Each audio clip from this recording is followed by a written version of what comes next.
Thank you, Chairman of Community.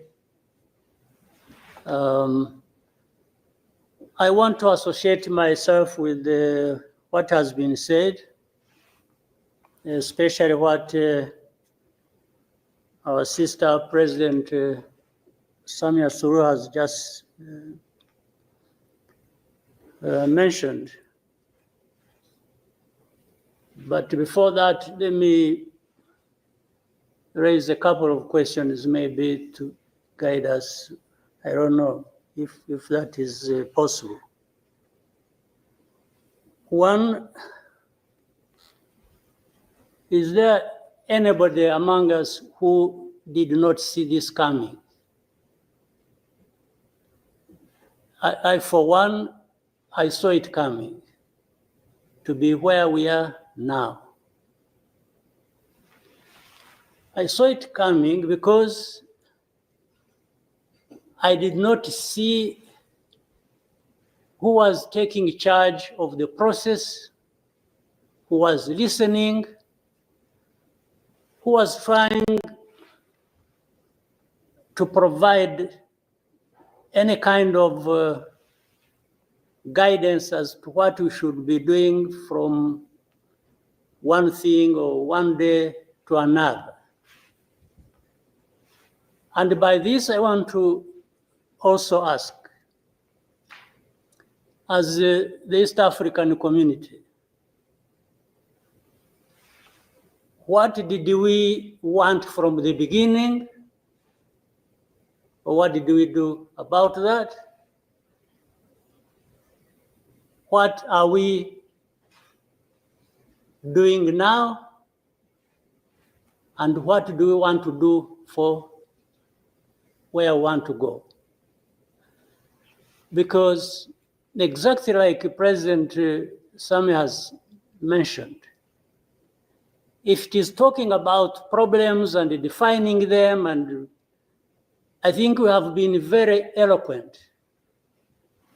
We have talked about all kinds of things. But when do we match what we are saying and what we are doing so that we get to what we want? When do we come to that? I haven't seen it. President, I asked last time in our meeting, the last summit, where is East African community, or does it exist? And exist for what? By the way, even now, the person or the country we are talking about is not represented as we are discussing. And it is supposed to be, the country is supposed to be part of East Africa, but nowhere to be represented. So I'm not sure what bearing what we are discussing has on what happens in the process of finding a solution in this country. I'll move on.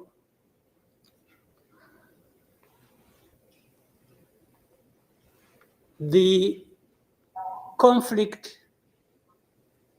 that was created from the time we had the East African community get involved in trying to help in Congo,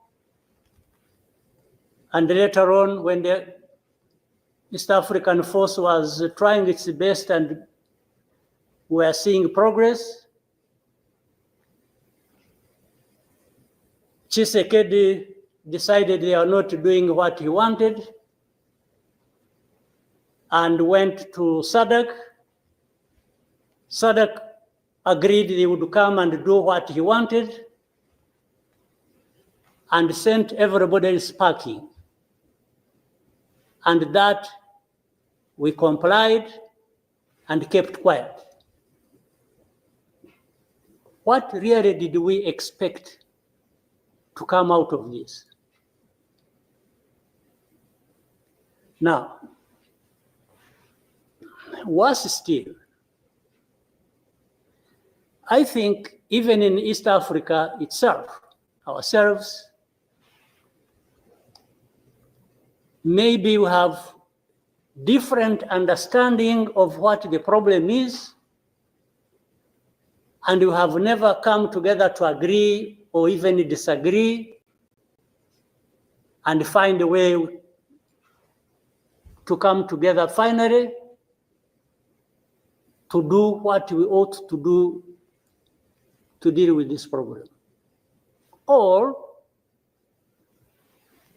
we simply decided, each country, to move on its own with a different agenda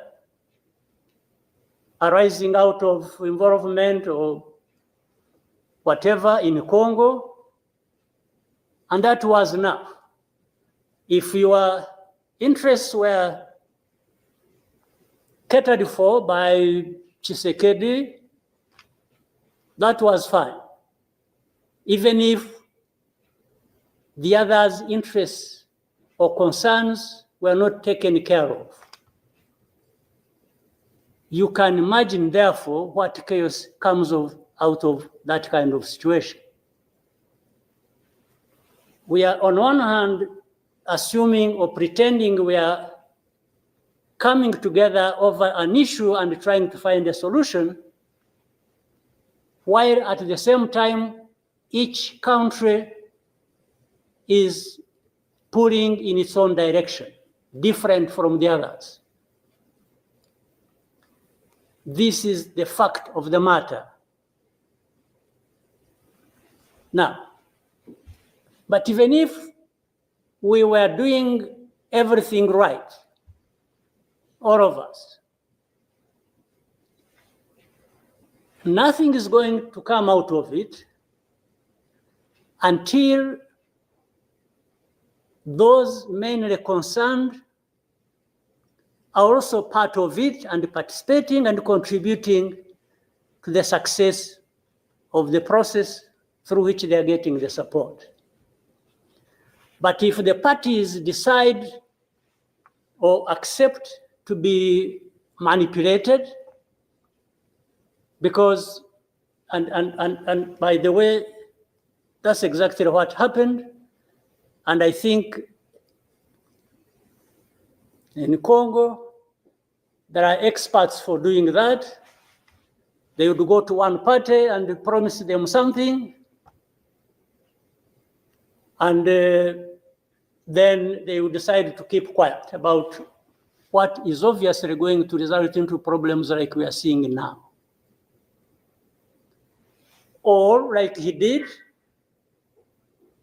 he didn't want East African community because they were not doing things the way he wanted, even if it was not right.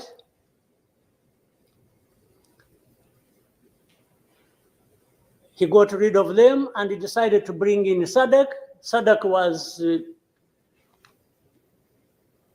without any question, coming to assist Tshisekedi to fight alongside FDLR, these murderers of our people here in this country, to fight against mercenaries, and to have Burundi on ethnic political basis decide to support Tshisekedi in whatever endeavor, including exactly doing what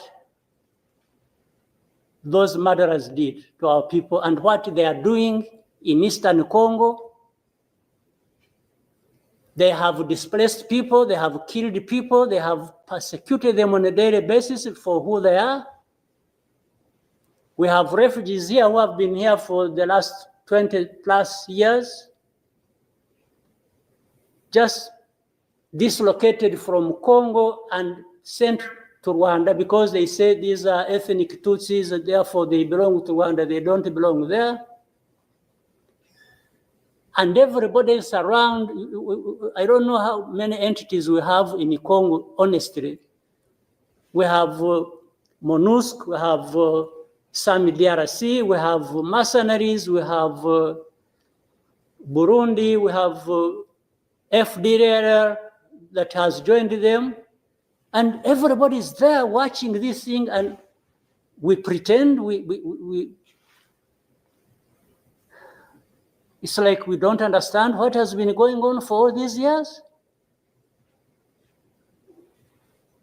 And then when things like this of last week erupted, we behave like we are surprised or we are concerned about humanitarian crisis, about this and that.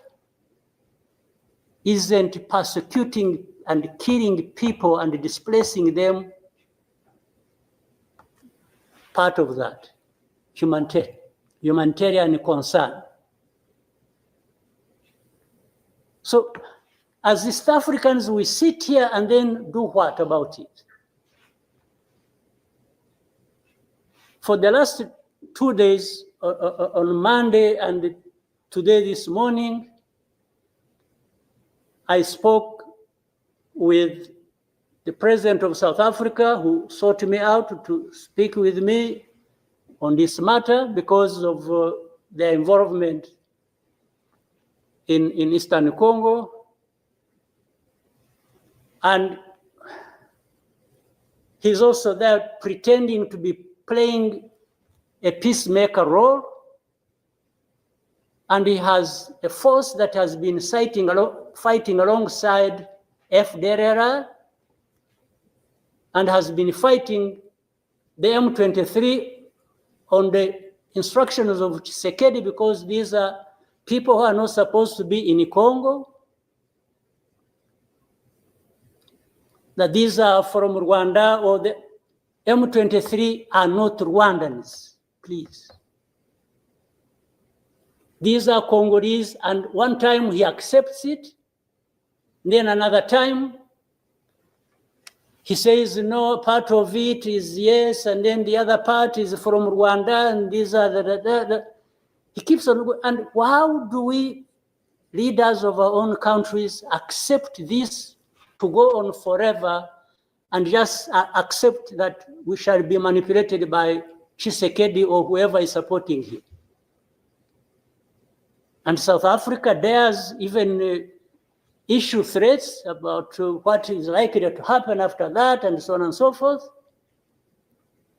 Of course, we will see what threats they are talking about. Maybe they should have done that exactly for which they have been issuing threats. They should have done it to clean up the mess in Eastern Congo, or to fight back those who have been trying to clean up the mess.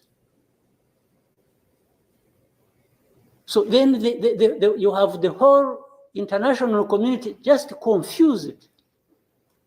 They talked about Rwanda, they talked about the Nairobi process. Honestly, even here, maybe you will help me understand what all this means. The processes became an end in themselves. And the people leading these processes became more important than the results of the processes. The Nairobi process became a Uhuru process. Then the Rwanda process, it's like you can't say anything that will displease President Lorenzo.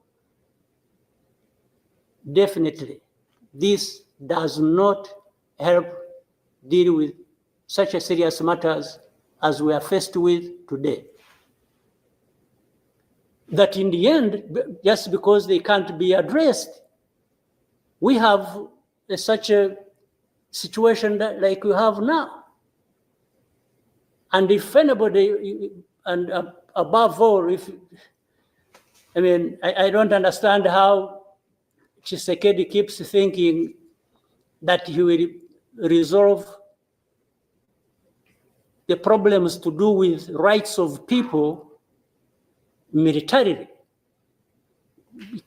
Kill them, shoot them, bring in forces that are ready to help, like especially Burundi.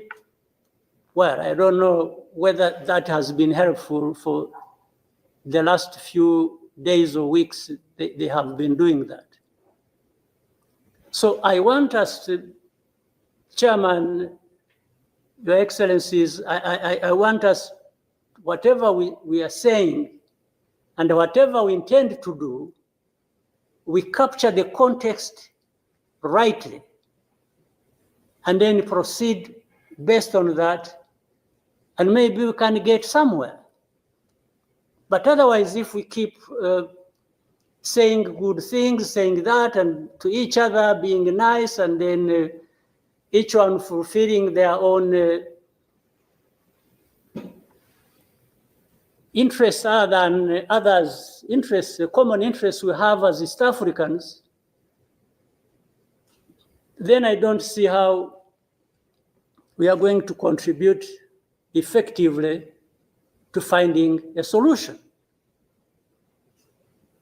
But really, to have even had East African community expelled from Eastern Congo and everybody complied and then there was quiet, it's as if it was normal or that is okay.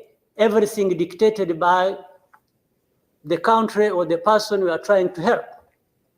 I didn't understand that. And that's where we are now. That's how we are here, where we are. So let me maybe for now stop here. I would really want to hear advice of others, but I think it's not just a play thing. It's not, it's a serious matter, evidently, because it consumes people's lives.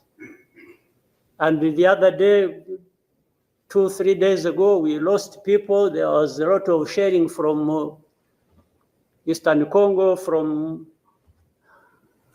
Goma, and killed a dozen people and injured hundreds. We will definitely take care of that. There's no question about it. Thank you, Mr. Chairman.